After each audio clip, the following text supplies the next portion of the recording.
I'm writing this because I need to see the words on a page.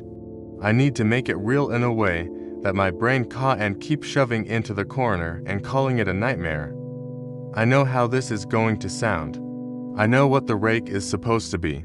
Some internet monster. A creepypasta thing teenagers whisper about at sleepovers. Before this, I had heard the name a few times on YouTube and Reddit. Same as anybody. I don't care what you think it is. I know what I saw. I live in Erie, Pennsylvania. If you've never been here, it's a lake town. Snowy winters, gray water. Tourists in the summer. Persile beaches, a lot of quiet neighborhoods and old houses. Anything like that. I'm just a regular guy. I'm 30. I work in IT for a logistics company. I play games at night and I walk my dog Max around the block after dinner. This started as a normal week. It was late September, the kind of week when the air starts getting sharp at night and you can smell the leaves starting to go. I remember the exact day, a Thursday. I worked from home. We had some server update that went way too long and I didn't shut my laptop until almost 9 at night. I almost skipped Max's walk that night. I wish I had. The neighborhood I live in is nothing special. Small 2-story houses, porches with old chairs, a couple of street lights that flicker more than they should. My street ends at a dead end, and behind that dead end, the cut in a rusted chain link fence that everyone uses to get into the trees. It's just a strip of woods, maybe a few hundred yards wide, but it's a handy little shortcut if you walking to the gas station on the other side near the interstate. I've cut through that strip of woods 100 times. That night, the sky was clear. You know how the stars look brighter on cold nights. It was like that. I could see my breath when I stepped off the porch. Max trotted beside me, his leash in my right hand, my phone in my left. I remember checking the time, 9:14 p.m. We did our usual loop around the block first. The houses were quiet. One TV flickered blue behind closed curtains. A porch light buzzed. Somewhere, a dog barked, sharp and quick, like it had seen something and then thought better of it. When we got back near my place, Max started pulling toward the dead end. He likes the woods. There are squirrels and those small little trails where neighborhood kids have worn down the weeds with their bikes. I usually don't take him back there at night, but I felt guilty about working late and thought, fine, just a quick walk through to the gas station and back. I wanted to get a red anyway. The dead-end street was lit by one orange street light. The chain link fence at the end sagged inward, cut open at the bottom with the wire bent back.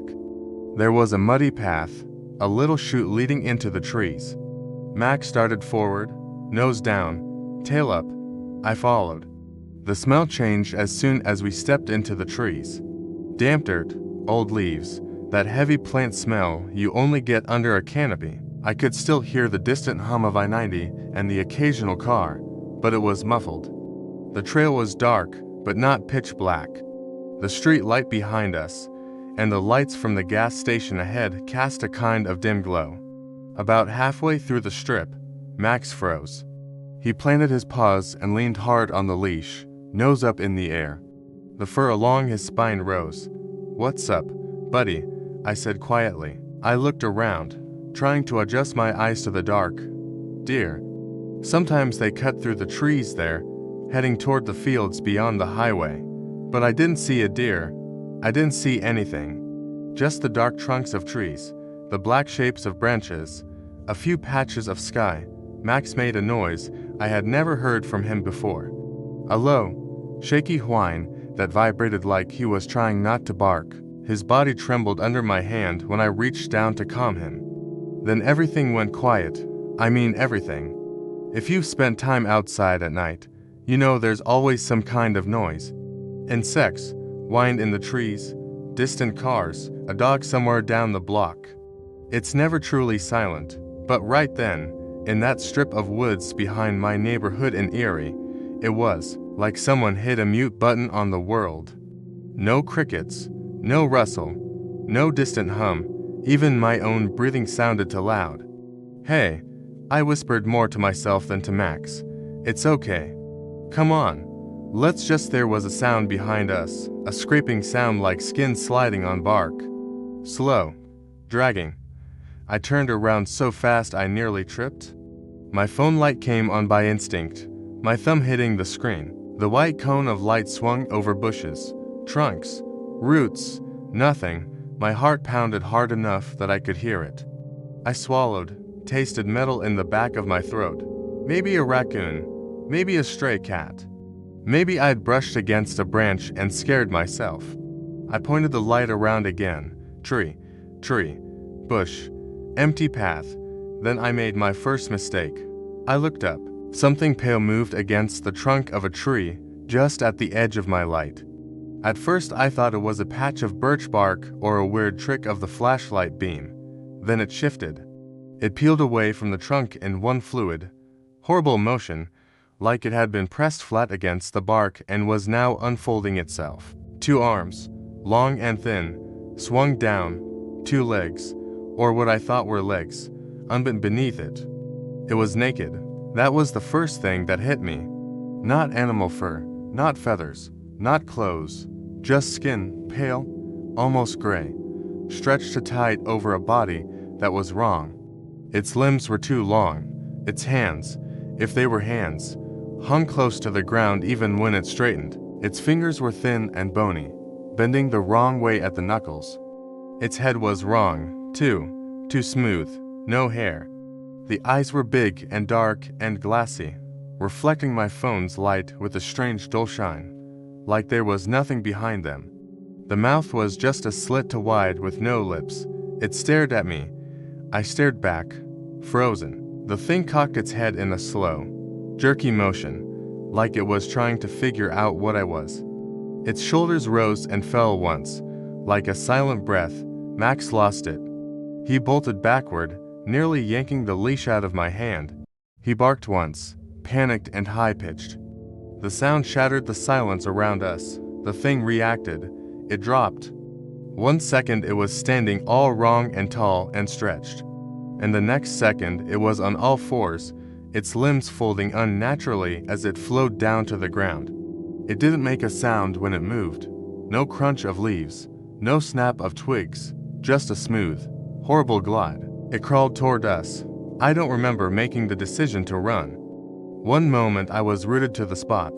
The next I spun around, yanked Max's leash so hard he yelped and sprinted for the cut in the fence. My brain wasn't thinking in words, it was only screaming, "Go, go, go." Behind us, I heard something. Not footsteps, not breathing. A soft, rapid scraping like nails dragging lightly over dirt at impossible speed. It was fast, too fast. I hit the chain link gap shoulder first, scraping my arm, almost falling, dragging Max through after me. We spilled out onto the dead-end street under the orange light. My lungs burned, my legs shook, and still I didn't stop. I ran all the way to my front porch, fumbled my keys, and slammed the door behind us. I stood there, back pressed to the door, heart hammering, listening. Nothing, just the ticking of my wall clock. The faint hum of the refrigerator. I peeked through the front window blinds. The street was empty. The trees at the dead end were still. I told myself it was just some creepy sick animal. A starving coyote with mange, a weird lighting illusion. Anything but what I thought I saw. But Max didn't move from the front hall for almost an hour. He sat there staring at the door, growling under his breath. You'd think that would have been enough to make me leave town, or at least call somebody. But what was I going to say? Hi, 911. I saw a long pale monster in the 3 acres of scrub forest behind my house. No. So, I did what everybody does with things that don't make sense. I tried to shove it away. I double-checked my locks. I closed all the blinds. I left a couple lights on. That night, I lay in bed with my phone scrolling through search results for the Rake. Half hoping I'd see something that looked exactly like what I'd seen, half hoping I wouldn't. I saw sketches from old creepypasta posts. Stories about people waking up with something crouched at the foot of their bed or hunched over them on the sheets. Big black eyes, pale skin, long limbs. Every time I saw a drawing, my chest tightened. It looked like them, it looked like that. I didn't sleep much. The next day, I told myself it had to be stress. I had been working late all week. Maybe I'd had some kind of panic attack. Maybe I'd misjudged size and shape in the dark. The brain is good at filling in gaps, that sort of thing. By Saturday, I had almost convinced myself. Then things got worse. Saturday afternoon, my friend Nate called. He and I had been talking for weeks about taking one last camping trip before the real cold hit. Somewhere not too far, a quick overnight. He had a new tent he wanted to try. Dude, he said, you still in for Allegheny this weekend? Weather's perfect. I checked the forecast for the Qua area. It's clear and cold. No rain. My first reaction was no. Every part of me wanted to say, actually, let's just grab beers and watch a game. But then I remembered what I'd been telling myself. That I needed to get out of my own head. That I was being stupid. That it was just a weird animal behind the house in Erie, and that I couldn't let one creepy night walk scare me out of going into actual woods. Yeah, I said. I'm in. We met up at his place in Melville the next morning. Then we drove east on Route 6 through Warren into the rolling hills and heavy forests of northwestern Pennsylvania. It was beautiful out there. The trees were just starting to turn yellow and red. The sky was a high, hard blue. We were headed toward the Allegheny National Forest, planning to camp somewhere near the Allegheny Reservoir. It's a real place. You can look it up. Long, dark lake in a valley, pine ridges on both sides, scattered campgrounds, and backcountry sites. We stopped for gas and snacks in the small town of Warren, then kept driving north. As we got deeper into the forest, my chest got heavier, like something was sitting on it. The trees leaned in closer to the road. The sun felt colder. You good? Nate asked at one point, glancing over. You look like you're about to puke. Didn't sleep great. I said, just tired. We got to the trailhead mid-afternoon. It was a little pull-off, just a dirt lot with a faded sign and a bulletin board stapled with old warnings about bear activity and Lyme disease. The trail led down through thick woods toward the lake. Look at this place, Nate said, stretching his arms. Dude, this is going to be sick. Clear sky, no bugs, nobody else out here. Perfect. I forced a smile and helped him shoulder his pack. The hike-in wasn't long, maybe 2 miles, mostly downhill. The trail wound through a mix of pine and hardwood. Sunlight slanted through the branches. We joked about work, about stupid things people had said about football. By the time we reached the lake, I was almost relaxed. Our campsite was on a small finger of land that jutted out into the reservoir. Someone had used it before. There was an old fire ring made of rocks and a flat spot for a tent. The water was dark and still, reflecting the trees like a mirror. Across the lake, the opposite ridge rose in shades of green and gold. No other campers, no boats, just us in the forest. We set up the tent, gathered some fallen branches, and got a small fire going before sunset. The air got colder fast as the sun dipped below the ridge. We put on our jackets, sat close to the fire, and listened to the pops and cracks of the burning wood. Man, Nate said, staring at the flames, this is so much better than my apartment. No neighbors stomping around upstairs, no sirens, just quiet, quiet. The words set strangely in my chest. I realized then that I'd been listening for something without knowing it, waiting for the woods to go silent the way they had behind my house. But here, the forest sounded alive. Crickets chirped.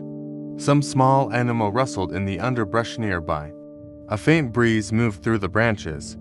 Across the lake, a bird called once, twice. I let out a breath I didn't know I'd been holding. We ate instant noodles out of camp mugs, told dumb college stories, and talked about maybe doing a longer backpacking trip next summer. Maybe down to West Virginia, the Monongah National Forest, or out to the Adirondacks in New York. By full dark, the stars were huge above us. The Milky Way smeared across the sky like powdered sugar. The fire burned low, glowing red in the ring of rocks.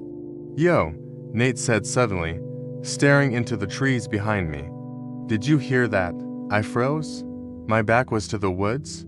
My whole body went cold. What? I asked. He squinted.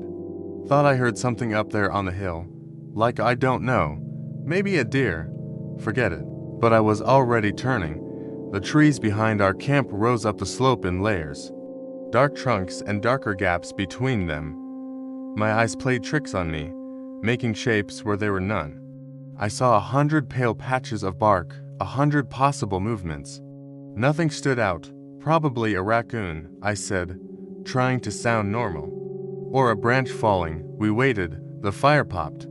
Somewhere across the lake, a fish splashed. We're fine, dude, Nate said eventually. Come on, let's crash. Big hike out tomorrow. He yawned. I'm beat. We put out the fire with lake water, stirred the ashes, made sure everything was out. Then we crawled into the tent, each of us into our sleeping bags. The nylon rustled. The smell of smoke clung to my hair and clothes. The night pressed close around us. The last thing I saw before Nate turned off his headlamp was the shadow of the trees swaying slightly against the thin tent wall. Good night, man, he mumbled. Night, I said. I lay there, eyes open in the dark, listening. At first, the sounds of the forest were comforting. Crickets, a frog somewhere near the water, the soft movement of branches. Then slowly they faded. It wasn't sudden, like someone cutting off a switch this time. It was more like the volume being turned down step by step until the crickets were gone. The frog was gone. The wind was gone. All that remained was the sound of my own breathing and Nate's soft snore. My skin prickled. I checked my watch. 1:37 a.m. The silence outside the tent felt heavy, like a weight draped over the campsite. I tried to tell myself it was normal. Animals go quiet sometimes if there's a predator around. Maybe a bear was moving through nearby. Maybe a coyote pack. Then I heard it. A soft scrape and another slow, steady circling. Something was moving around our tent. Not walking, not trotting, crawling. The hairs on my arms and neck stood up. The sound was so light it barely registered. But now that I'd heard it once, I couldn't unhear it. It was like nails sliding gently over dry leaves. A body being pulled along the ground by limbs that didn't quite bend right. It made a full circle around us. My heart hammered. I held my breath. Nate, I whispered, you awake? His snore cut off with a snort. Huh? What? Do you hear that? He listened. Scrape. Scrape. Scrape. It stopped near the door of the tent. For a long, thin moment, nothing moved. Then something pressed down lightly on the fabric. I watched the shape bulge inward. A hand, too big, too long, spooled 5 thin fingers against the nylon. The fingers bent, testing like they were feeling the give of the material. The thin barrier between us and it. Nate sat up fast, his sleeping bag rustling. What the? Don't move, I hissed. The hand dragged slowly down the tent wall, leaving faint streaks of dirt. The pressure was so light it didn't quite collapse the fabric, but you could see the outline of each joint. Then it was gone. The crawling sound moved again around the tent toward the back near where our heads were. I had never felt so exposed. The thin nylon felt like nothing at all, a suggestion of safety, a lie. I could hear it breathing then, not a normal breath, not steady inhales and exhales. It was more like something remembering to breathe. A sudden sharp intake held too long, then let out in a slow, broken hiss. My stomach twisted. There was a small mesh window on the side of the tent above my head. My face was only a few inches away from it in the dark. I stared at it, telling myself over and over, "Don't look. Don't look. Don't look." I looked.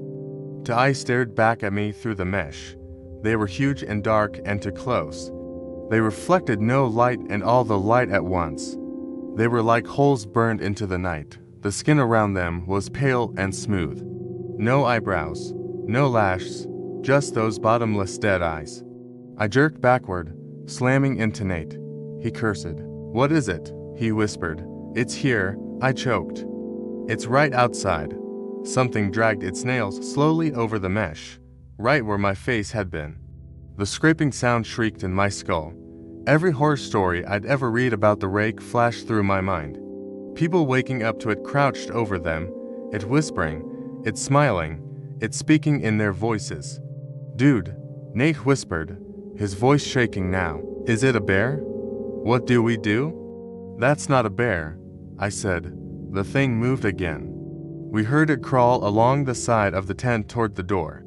The zipper pull jangled softly when its fingers brushed against it. It tugged just once lightly.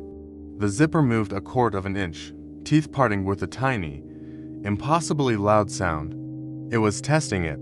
My mind snapped. "Nope," I muttered. I grabbed my flashlight and the folding knife I kept in my boot. "We're leaving now," Nate hissed. "Are you insane? You want to stay?" I rasped. The zipper moved again. We didn't wait. "On 3, I whispered. We grab our boots and run for the trail. Don't look back. Don't stop. Just run. Ready? We counted under our breath. 1. The zipper inched down another half an inch. A pale fingertip pushed through the gap, seeking. 2. Something wet hit the fabric, a drop. Then another drool or something worse. 3.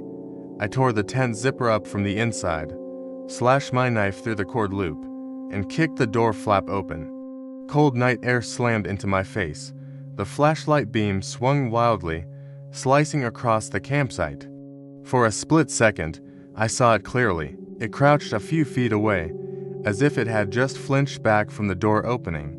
It was taller than I'd thought, even hunched. Its skin gleamed faintly in the light, almost slick, stretched to tight over joints that stuck out like knots in wood. Its arms were long, hands dragging in the needle-covered dirt. Its mouth hung open. There were teeth, too many, thin and jagged and all the same size, like someone had taken broken glass and pressed it in a row. No lips, just a split in the skin. The worst part wasn't the teeth or the hands or the eyes, it was the way it moved. When the light hit it, its head snapped toward us so fast I heard the vertebrae crack. It jerked forward an inch, then froze again like some horrible stop-motion puppet.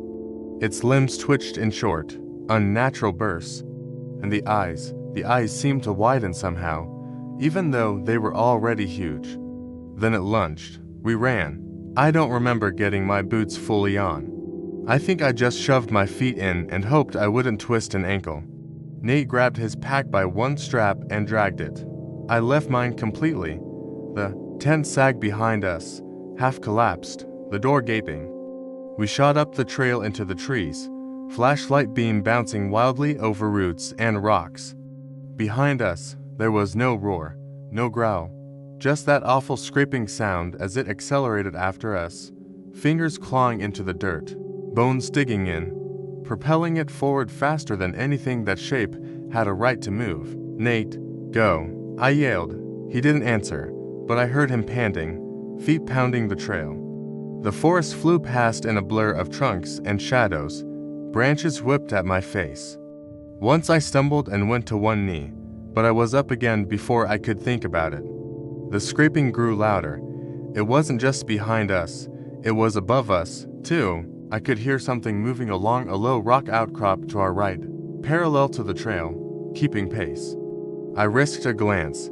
In the corner of my vision, I saw it. The rake was no longer on the ground. It was climbing along the rocks on all fours, sideways like an insect, fingers and toes digging into cracks that barely seemed wide enough to hold them.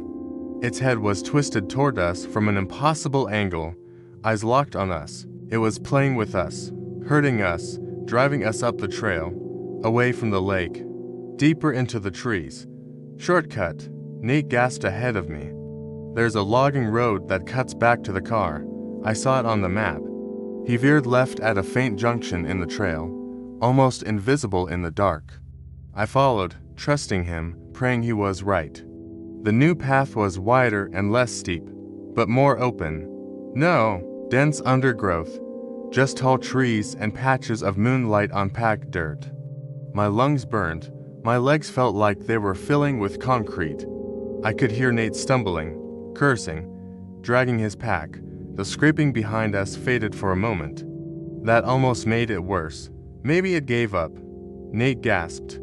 I wanted to believe that. Instead, the forest went silent again. Not just quiet, dead. Even our own footsteps seemed muffled, like the trees were swallowing the sound. We came around a bend in the logging road and saw something move in the middle of the path ahead. I skidded to a stop, my boots sliding. It was there, crouched in the road like it had been waiting for us. Its limbs were folded awkwardly beneath it, spine curved like a spider. Its head hung low, those black eyes staring up through the pale mask of its face. It had gone around. It was in front of us. Nate crashed into my back. Oh, why'd you stop? Oh my God. The thing slowly straightened, rising up and up until it towered over us, even though it was still hunched. Its arms dangled almost to its knees. It took one step toward us, foot barely making a sound on the dirt. Back, I whispered. Back slowly. We took a few steps backward, not turning around, hearts beating against our ribs so hard they hurt. The rake mirrored us. It took a few steps forward, matching our pace, had tilted to one side. Then it paused like it was listening to something. Without warning, it opened its mouth wide, wider than it should have been able to, its jaw unhinged, the skin around it stretching, cracking in places. That row of small broken glass teeth gleamed, and then it spoke. The voice that came out wasn't its own. Hey man, it said in Nate's exact voice. You okay? The world tilted. Hearing my friend's voice come out of that monster's mouth broke something in my brain. It didn't match. It didn't belong. It was like watching your own reflection move wrong in the mirror. Stop. Nate whispered. Stop. That's not funny. The thing's jaw worked again, skin twitching like it was having trouble shaping the sounds. Hey man, it repeated. Same tone, same cadence. You okay? This time the words glitched. The okay stretched to long, the middle of the word turning into a drawn-out wet hiss. Then it tried a different voice. My voice. Dude, this is insane.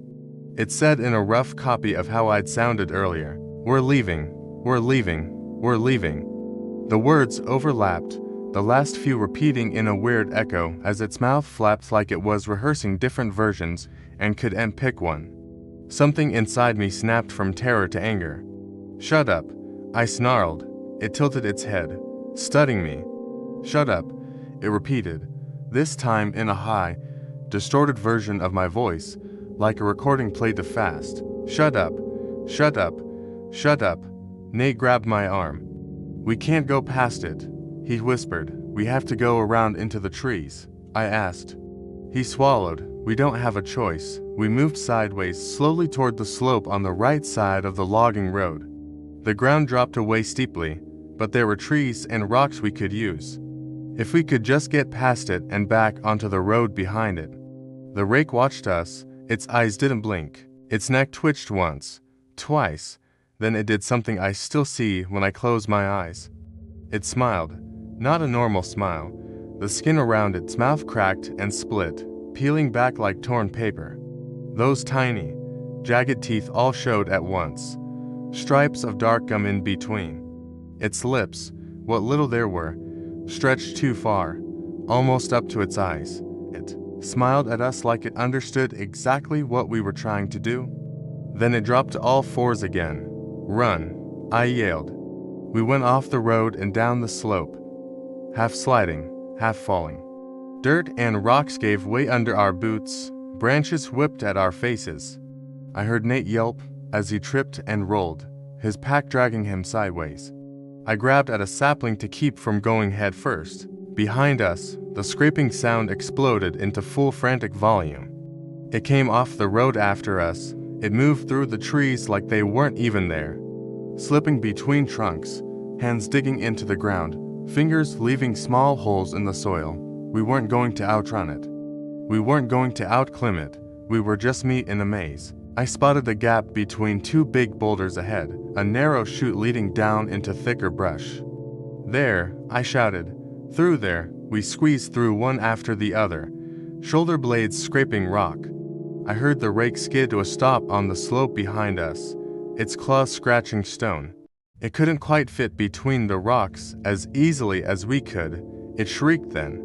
The sound was so high and sharp that it felt like a physical thing, stabbing through my ears into my brain. I dropped to my knees, hands over my head, teeth clenching.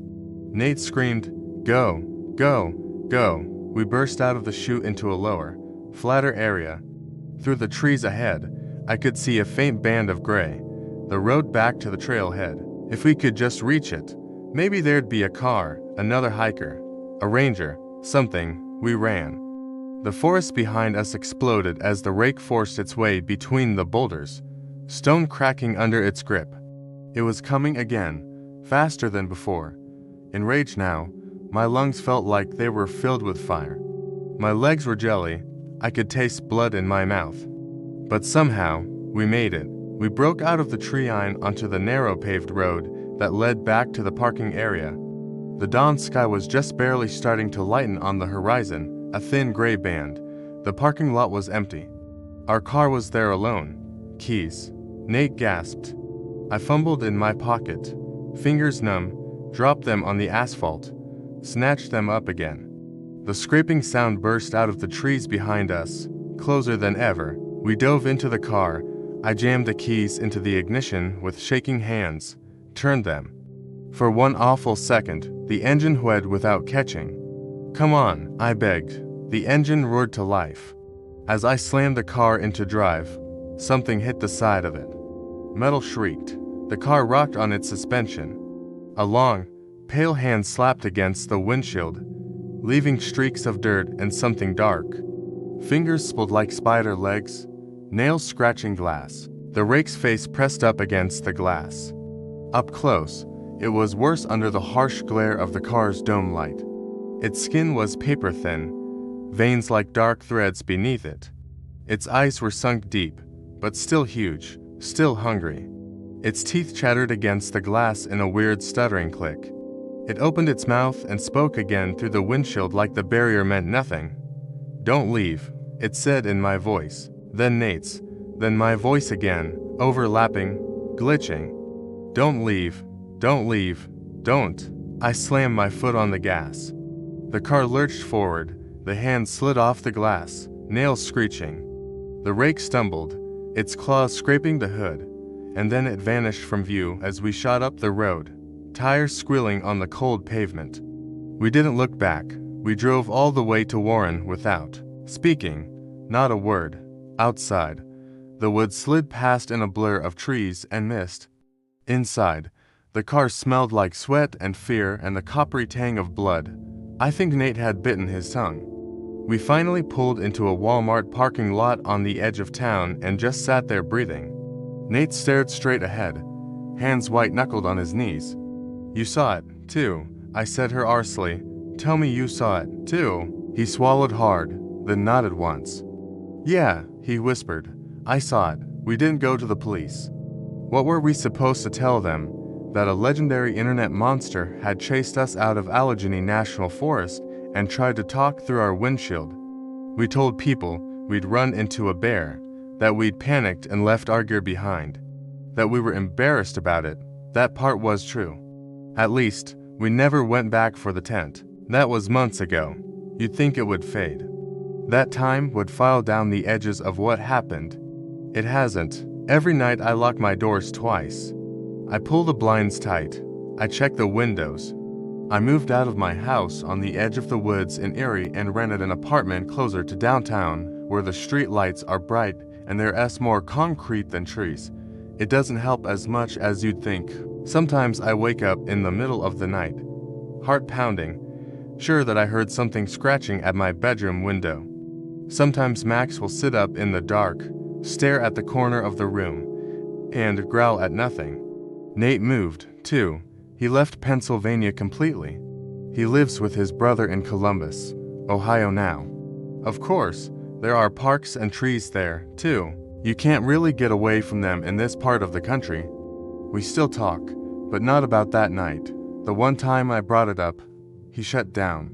"Don't," he said. "Just don't, please." I let it go, but I never stopped thinking about it. Here's the part that keeps me awake, though. The part that crawls back into my head every time I think I'm okay. It's not that it chased us at the reservoir, or that it found us in deep forest miles from my neighborhood. It's not even that it mimicked our voices or learned how to speak in a few hours. It's something smaller, a detail. When I was packing for that camping trip with Nate, I remember tossing my hoodie into my bag. It was the same hoodie I had worn that Thursday night when I walked Max through the strip of woods behind my house in Erie the night I first saw it. When I bent down to touch the torn fabric of that hoodie at home, a couple of days later, I saw something on the sleeve. Tiny dark streaks. Dirt, I told myself. Just dirt from the woods. I brushed it off without thinking. But the more I think about it, the less I'm sure it was dirt. I keep going back to the way it touched the tent, the way it touched the windshield, the way it touched me that first night when I ran past it in the dark with Max pulling at his leash. I don't think Allegheny was a chance encounter. The woods behind my house in Erie and the woods near the Allegheny Reservoir are miles apart. Different counties, different landscapes, but they're still connected in a way. Strips of trees, creeks, culverts, storm drains under the highways. We think of them as separate bits of forest because we're the ones drawing the maps. Things like the Rake don't care about our maps. It saw me behind my house. It watched me. It learned me. It followed me. And if it followed me from some scrubby little patch of trees in Erie all the way to Allegheny National Forest to a completely different place with completely different woods, what makes you think something like that can't follow you too? It's out there in real places you can point to on a map. In the narrow strip of trees behind a Walmart in Ohio. In the small city park near your apartment in Buffalo.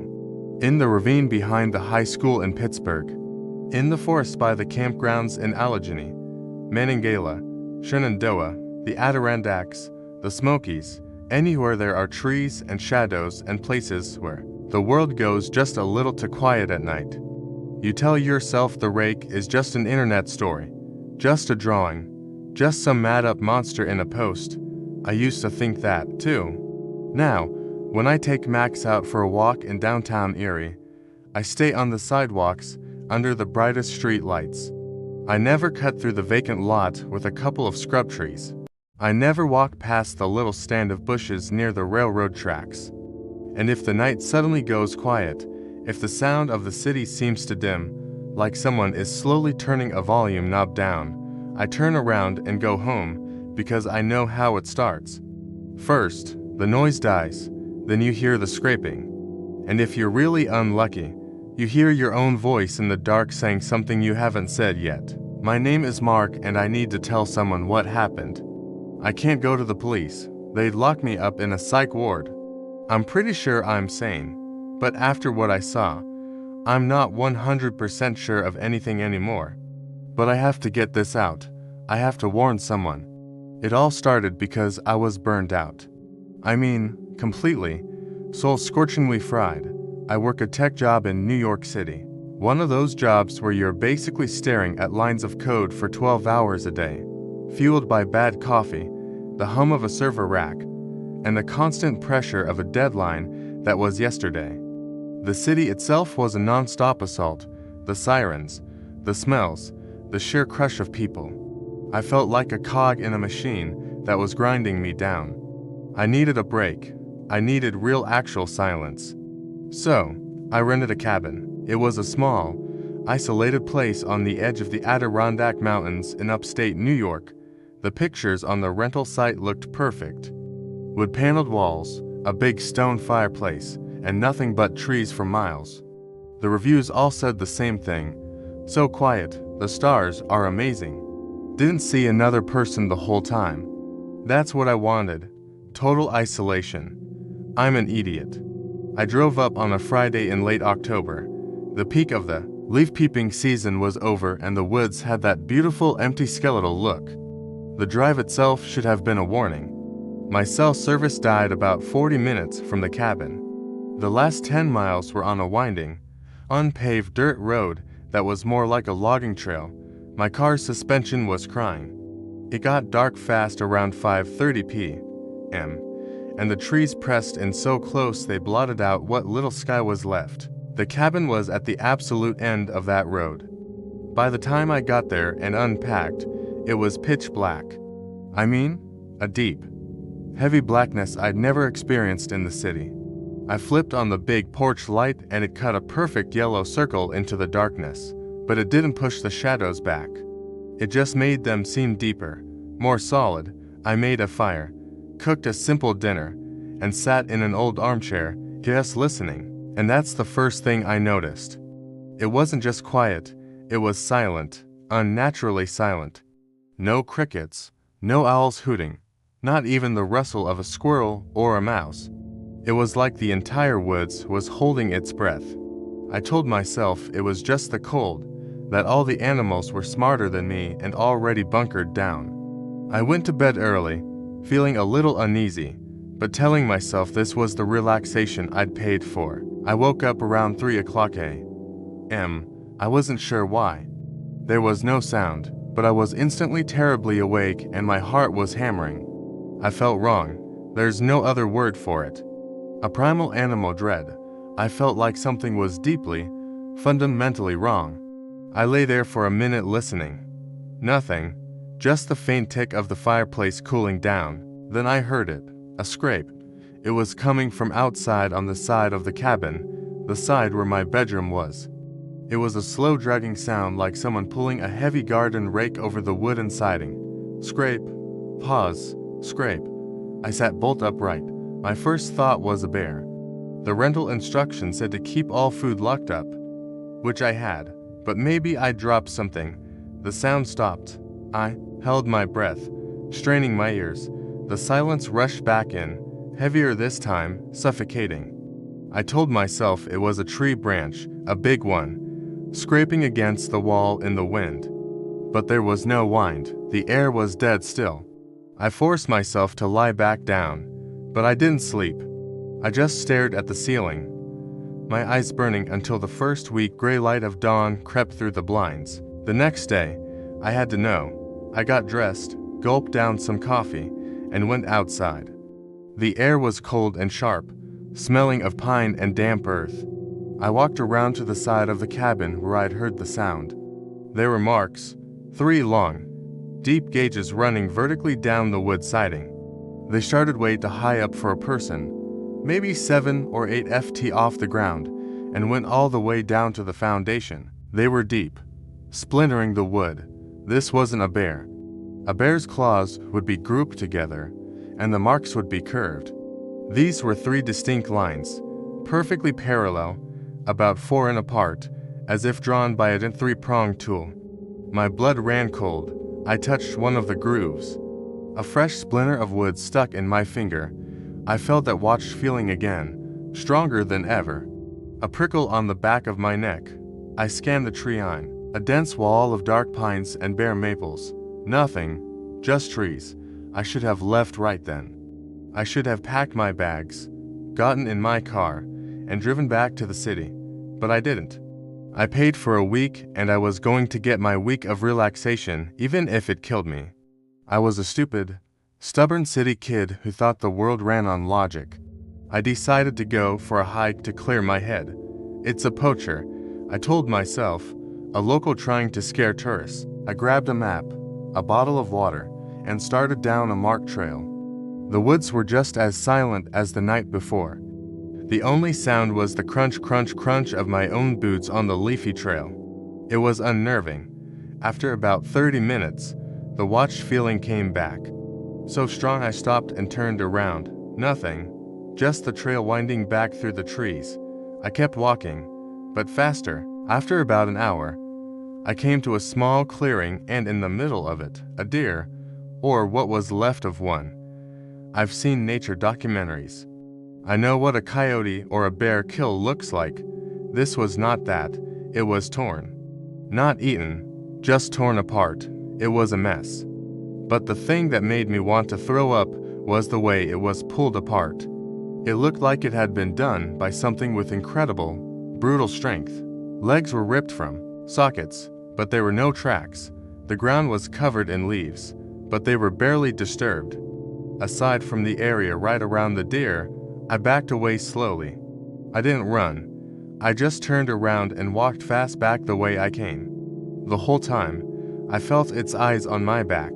I knew as clearly as I know my own name that I was being watched, that I was being allowed to leave.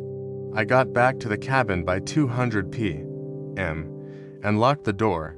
I bolted it. I went around and checked every single window, making sure they were locked. I closed all the curtains. I turned on every single light in the house, even though it was broad daylight. I sat at the kitchen table, my heart doing a drum solo against my ribs. I was trying to rationalize it. It had to be a poacher.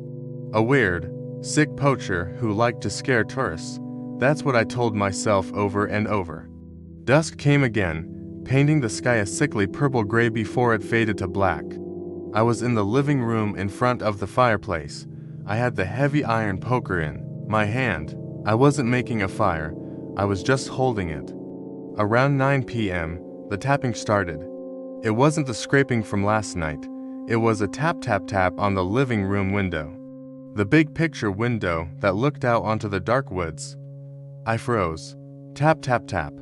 It was light, almost delicate, like a long fingernail tapping on the glass. I didn't move. I just stared at the curtain, which I had pulled shut hours ago. Tap, tap, tap, tap, tap, tap, tap, faster now. Impatient, go away. I whispered. I don't know why. The tapping stopped. A second later, a thud from the kitchen. I jumped, yelping, and gripped the fireplace poker so hard my knuckles were white. I crept toward the kitchen. The kitchen had a window over the sink and a back door. Both were dark. Thud. It was at the back door. Something was bumping against it. Not hard, just testing it. Thud, thud, thud. Then a new sound. A low, wet, snuffling right at the bottom of the door, like a dog sniffing. And then a sound that I will hear in my nightmares until the day I die. It was a high-pitched chittering, a clicking, chattering, wet sound that sounded like a bat and a person trying to scream at the same time. I backed away right into the living room. I looked at the front door. My keys were in a bowl on the table next to it. The car was right outside. I could make a run for it. Before I could take a step, the porch light, the one at the front of the house, went out. Not the bulb popping. It just clicked off. I was in total darkness, lit only by the faint glow of the kitchen light I'd left on. And then I saw it. In the living room, I had left a small gap in the curtains, just a sliver. I hadn't noticed it, but now I saw something move past that sliver. A pale grayish-white something. It was at the window. The tapping started again. Tap, tap, tap. I was paralyzed. I couldn't move, couldn't breathe. My entire world had shrunk to that window, and the sound of that tapping. And then it stopped tapping. There was a new sound. A shiatsu whisper. No, not a whisper. It was breathing. It was fogging up the glass. I had to see. I don't know why. It was the stupidest, most human thing I could have done. The need to know was stronger than the fear. I had to know what was looking at me. I crept forward one slow motion step at a time. The poker was useless, but I held it up like a sword. I got to the edge of the window next to the curtain. I could smell it. It smelled awful, like spoiled milk and damp earth. I pulled the curtain back an inch. It was right there. Its face was to in from the glass, staring straight at me. I've seen the pictures online. They're all terrible drawings. They don't do it justice. They don't capture the horror of it. It was pale, the color of dead fish. It had no hair, nose, just two dark, jagged slits. Its skin was stretched so tight over its skull you could see the bone. But the eyes, oh God, the eyes.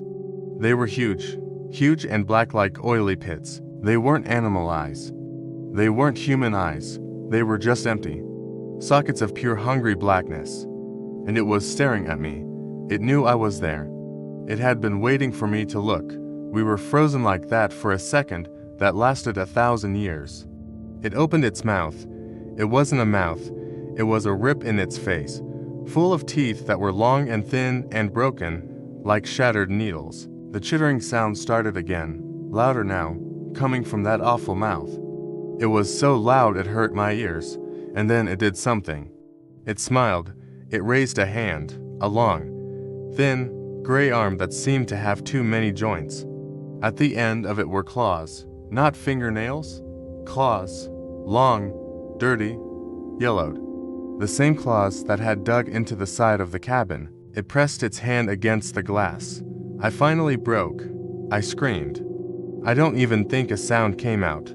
I just dropped the poker and fell backward, scrambling away. The creature roared, not a chitter. A full-on ear-splitting shriek of rage, and it slammed its fist into the window. The glass didn't break, but it shuddered in the frame. Crash. This time it was the kitchen. It had given up on the window and gone back to the kitchen door. I heard wood splintering. It was breaking through. That was it. Fight or flight, and I was not built for fighting this thing.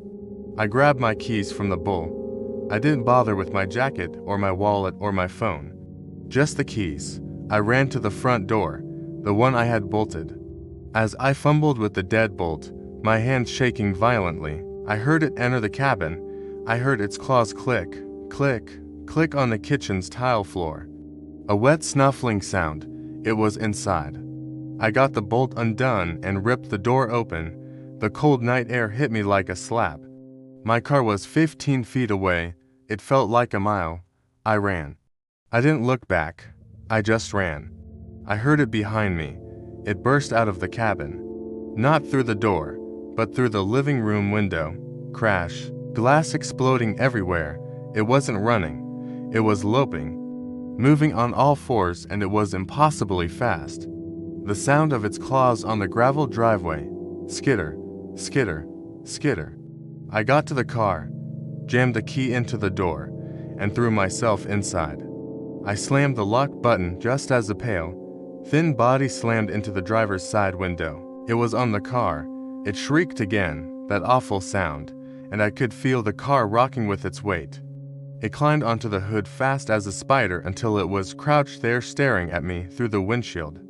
Those black eyes, those horrible empty eyes. It raised its clawed hand and brought it down, smash. The windshield spider-webbed. It didn't break through, but it was shattered. I screamed and finally, my hands worked. I jammed the key into the ignition and twisted. The engine roared to life. The headlights flashed on, illuminating the creature in a blast of white light. It hissed and reeled back, shielding its eyes with one long arm. That was all I needed.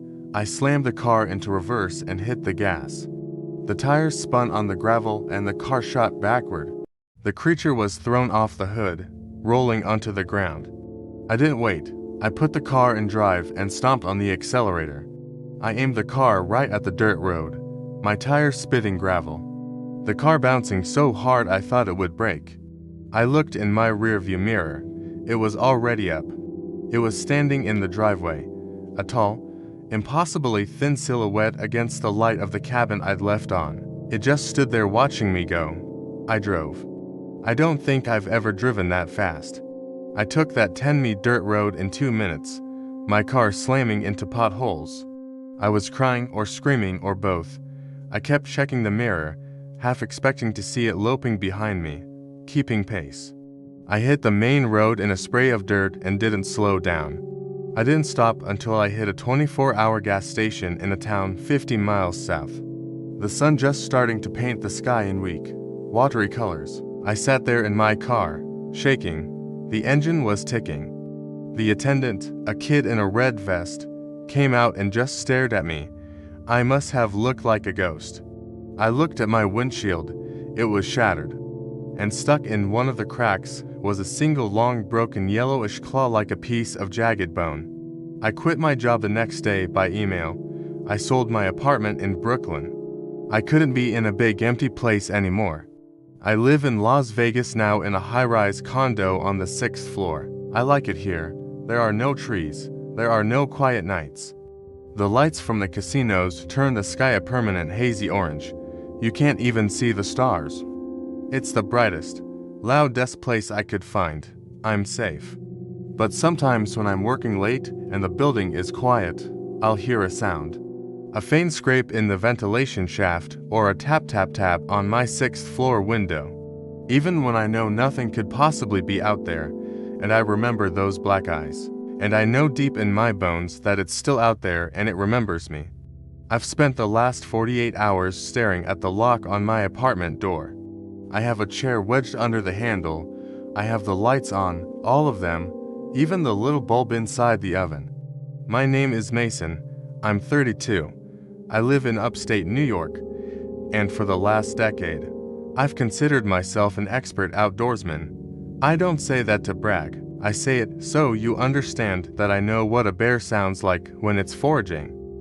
I know the scream of a bobcat. I know the difference between the wind snapping a dead branch and a heavy footstep breaking a green one. I know the woods, or I thought I did. What I saw 3 days ago in the High Peaks wilderness wasn't an animal. It wasn't a man. And if I stop typing, my hands start shaking so bad I can't hold a glass of water. So, I'm going to write this all down. I need to get it out of my head. It started as a solo dispersed camping trip. For those who don't know, dispersed camping means you aren't in a designated campsite. No fire rings, no rangers, no neighbors, just you and the brush. I wanted to test out some new gear. A lightweight trekking pole tent and a 0-degree quilt before winter fully set in. I chose a spot near the Dix Mountain Wilderness. It's rugged terrain, dense with spruce and fir, the kind of woods that feel ancient and judgmental. I parked my truck at the trailhead around 6 a.m. on Thursday, intending to hike about 8 miles and off-trail to a ridge I'd scouted on Google Earth. The hike-in was perfect. The air was crisp, smelling of pine needles and damp earth. The leaves were past peak, forming a wet copper carpet that dampened my footsteps. By 2 p.m., I found the spot. It was a small clearing naturally sheltered by a rock overhang overlooking a deep valley. I set up camp. I hung my bear bag. I filtered water from a nearby stream. Standard procedure. The first sign that something was wrong happened around dusk. I was sitting on a log heating up some dehydrated chili when the woods went silent. You hear people say that in stories all the time, the woods went quiet. But until you experience it, you don't understand the weight of it. It's not just that the birds stop singing. The wind seems to die. The squirrels, the insects, the rustle of leaves, it all just ceases. It felt like the forest was holding its breath, like it was waiting for a blow to land. Then came the smell. It drifted up from the valley floor on a sudden updraft. It hit me like a physical slap.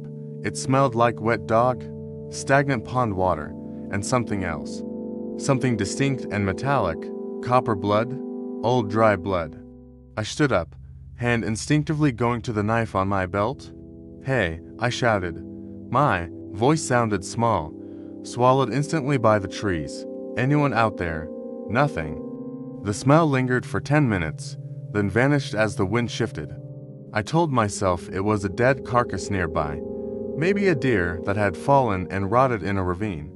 I forced myself to eat my chili, put out my small fire, and crawled into my tent. I didn't sleep well. I kept waking up, convinced I heard something brushing against the nylon of my tent. A soft swish-swish like fabric against fabric. But every time I unzipped the fly and shined my headlamp, there was nothing but the dark trunks of the pines staring back at me. Day 2. I woke up groggy. The sun was up, but the light was weak, filtered through a heavy gray overcast. When I stepped out of the tent to pee, I saw it. About 20 feet from my campsite, near the base of a massive hemlock tree, the moss had been torn up. It wasn't like a deer scraping for mast or a bear digging for grubs. These were gouges. 3 distinct parallel lines ripped into the earth roughly 2 feet long and inches deep. I walked over and placed my hand next to them. My hand is pretty big. I wear XL gloves, but these marks dwarfed my fingers, the spacing between the claws. It had to be a hand span of at least 10 or 12 in bear. I told myself a big angry black bear, but black bear claws are thick and blunt, made for digging. These cuts were razor thin, surgical. I should have packed up right then. I know that now. But pride is a dangerous thing. I reasoned that bears are generally skittish. I had bear spray. I had a knife. I wasn't going to let a scratch in the dirt chase me out of the woods. I spent the day exploring the ridge. I found a game trail and followed it down toward the valley floor. About a mile down, the atmosphere changed. The trees grew closer together, their branches interlocking to block out the sky. The temperature dropped 10. I found the deer in a clearing near the creek. It was a buck, a decent-sized one. It was lying on its side. It wasn't eaten. That was the first thing that struck me. Predators kill to eat. Wolves, coyotes, bears. They tear out the stomach, the hams. This deer looked like it had been put through a shredder. The skin was flayed in long, precise ribbons, exposing the muscle underneath. Its throat had been torn out, but not chewed, just removed. The eyes were wide open, glazed over in terror, and there was no blood. The ground around it was dry. The carcass was pale, drained completely white. I backed away, the bile rising in my throat. The smell was there again, that wet, sulphurous, metallic stench. It was stronger here. I turned and scrambled back up the ridge, not caring about noise anymore. I wanted to be back at my camp. I wanted to grab my gear and get the hell back to my truck. By the time I reached my tent, the sun was setting. It was too late to hike the 8 miles back to the trailhead safely in the dark, especially with that terrain. I made a decision. I would stay one more night, keep a fire going, and leave at first light. I gathered enough wood to burn a small city. I built the fire high. I didn't bother with dinner. I sat on the log, my knife in my hand, the canister of bear spray on the log next to me. Night fell like a hammer. The darkness in the Adirondacks is absolute. Without the moon, you can't see your hand in front of your face. The fire was my only world. Outside that ring of orange light, there was nothing but the abyss. Around 11 p.m., the fire was dying down. I leaned forward to throw another log on. Snap! It came from directly behind me, close, within 10 feet. I spun around, kicking the log, sending sparks flying. I grabbed my high-lumen flashlight and swept the beam across the tree line. "Get out of here!" I roared. "I see you!" The beam cut through the darkness, trees, bushes, rocks. Then 2 points of light, reflective eyes. Animal eyes reflect light because of the tapetum lucidum. Deer reflect green, bears reflect red-orange. These eyes were white like the full moons, and they were high up, too high for a wolf, too high for a bear on all fours. They were about 6 feet off the ground. I froze. My brain tried to categorize what I was seeing. All sitting on a branch. No, the spacing was too wide. Person standing there, the eyes blinked. One, then the other. Then the creature stepped into the periphery of my flashlight beam. I stopped breathing.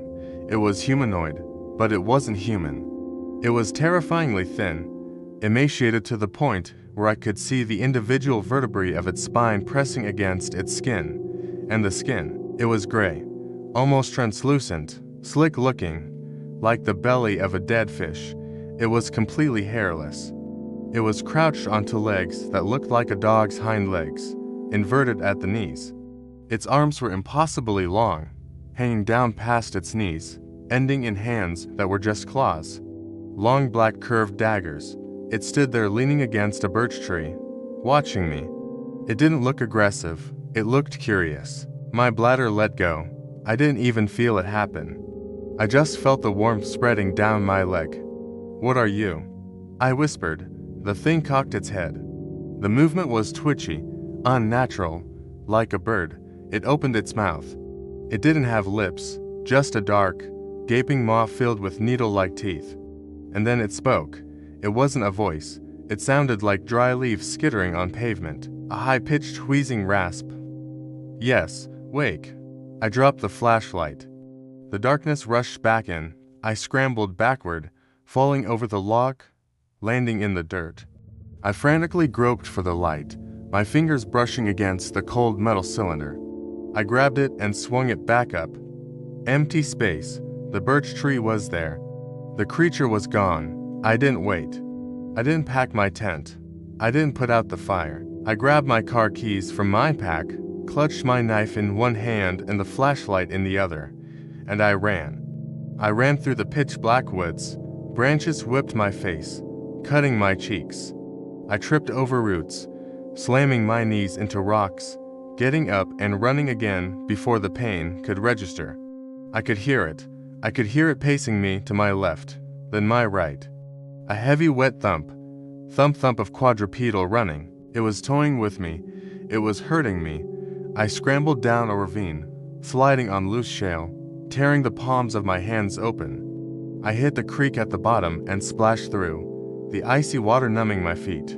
As I climbed the bank on the other side, I heard a sound that will haunt me until I die. It was a scream, but it sounded like a human trying to scream while drowning. A gurgling, high-pitched shriek that echoed off the mountains. It was close, right behind me. I didn't look back. I sprinted. My heart felt like it was going to explode. My lungs were burning. I hit the main trail about an hour later. The packed dirt felt like salvation. I knew the trailhead was 2 miles south. I put my head down and ran until my legs gave out. When I saw the reflection of my truck's taillights in the flashlight beam, I started crying. Loud, ugly, sobbing. I fumbled with the keys, dropping them twice. I could hear the rustling in the brush at the edge of the parking lot. Scratch, scratch. I got the door open, threw myself inside, and locked it. I jammed the key in the ignition and turned it. The engine roared to life. I threw on the high beams. There, standing in the middle of the parking lot, right in front of my bumper, was the Rake. It was fully illuminated now. It was worse than I thought. Its eyes were hollow pits. Its rib cage expanded and contracted rapidly. It raised one of those long-clawed hands and placed it gently on the hood of my truck. It stared at me through the windshield. I saw intelligence in those dead eyes. It wasn't an animal. It was hate. Pure ancient hate. It tapped the glass. Tink, tink, tink. Then it smiled. A wide, impossible grin that stretched too far across its face. I slammed the truck into reverse, tires squealing on the gravel. I spun the wheel, threw it into drive, and floored it. I didn't look in the rearview mirror until I hit the paved road of Route 73. The aftermath. I drove straight to the police station in Keene Valley. I sat in the parking lot for an hour, shaking, trying to compose myself. What was I going to tell them? A monster chased me. They'd lock me up for a psych eval or drug test. I told them a bear chased me off my site. I told them I left my gear. They looked at me with pity, a city boy spooked by nature, and told me to go retrieve it in the morning. I didn't go back. I left $1,000 worth of ultralight gear in those woods. Whoever finds it can keep it. I drove home. I haven't slept since. But here is the part that scares me the most. Here is why I'm writing this. Last night, I was sitting in my living room trying to watch TV to drown out the silence. I live on the second floor of an apartment complex. My bedroom window faces the backyard, which borders a small patch of woods. Around 3 o'clock a.m., I heard it. It was faint, but distinct. Tink, tink, tink against the glass of my bedroom window.